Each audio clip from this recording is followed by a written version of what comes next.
So we're auspiced by Mallee District Aboriginal Services, and then we have a group of elders who guide us and young people who guide the project. So luckily we have an organisation who can support us with our finances, but allows us to operate really independently from them. What I think has been the strength of what we've done is that we didn't decide we're going to create an organisation to do this. We started doing it. We started creating plays, and it was only when the work that we were doing needed some structure around it, and it was still very much driven by what needed to happen in community. And for us, what needed to happen in community is we needed to get together and share culture and make young people feel really good about themselves. That's what we needed to do. And so that's continuously driving what we do, and it's only because of that we have needed governance to sit around that rather than starting from the other way around.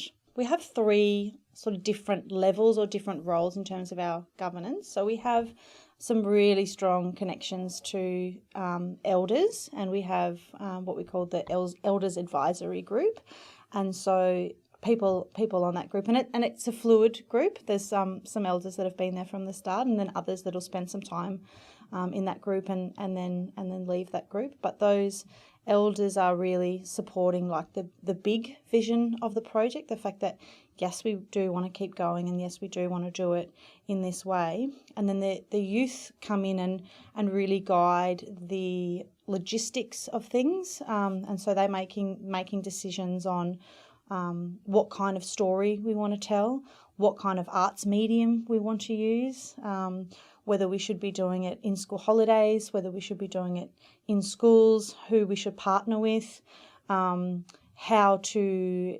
involve different age groups and different demographics. So while the elders kind of govern the, I guess, overall direction and purpose of what we're doing, it really is the young people who do steer the project in terms of the practical side of what we do. And then we also work a lot with local council, the police, our welfare organisation, and different other stakeholders in the community who all have a connection to it that seems like a sort of a sense of connection to it that is a responsibility and some sort of sense of ownership. When we create plays, people become involved in different ways, and I think theatre is a great medium because there's so many ways for community to be involved. So if you're part of the local police force or a welfare organisation, or you might be a cultural person who runs an organisation for your culture, we work with all of those different kind of people too, as performers, as ushers.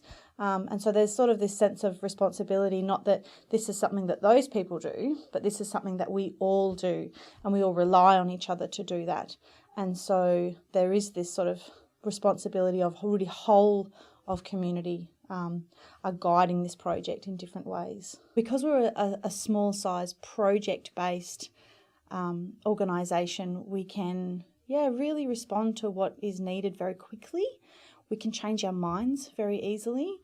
I think the way young people work, and the way the Aboriginal community and the way the Aboriginal community work, and the way that we work in regional Australia makes it very difficult to be anything but fluid. When we're fluid, we can stick very closely to the core values of what we're trying to do, and we don't have to work so hard at ticking boxes or worrying about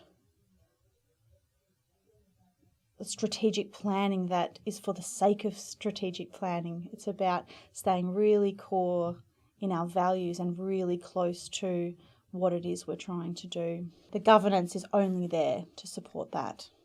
And something that really resonated with me today was this idea of Aboriginal people have been doing good governance for 60,000 years or more. It was like, of course.